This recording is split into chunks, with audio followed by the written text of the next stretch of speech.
আসসালামু আলাইকুম, তোমরা সবাই কেমন আছো? আলহামদুলিল্লাহ, আমি আল্লাহর রহমতে ভালো আছি।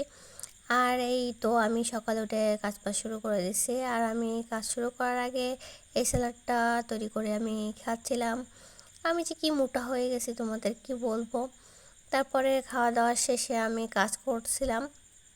কাজ করা শেষ হলে আমি সেগুলো সব ভিডিও তোমাদের সাথে শেয়ার করতে পারিনি, কারণ অনেক লেন্থে হয়ে যাবে ভিডিওগুলা।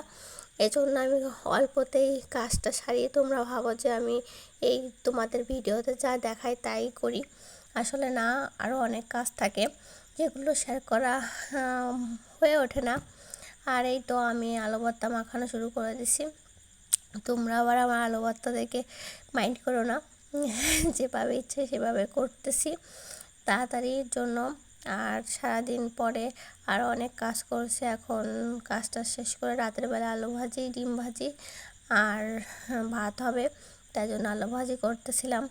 আর রাতের বেলা এটা খেয়েই আমি আরও কাজে ফিরছিলাম। আমি ফ্রিল্যান্সিং করে সেই কাজটা করতে হয়েছিল। তাই আজকে পর্যন্তই, আল্লাহ হাফেজ।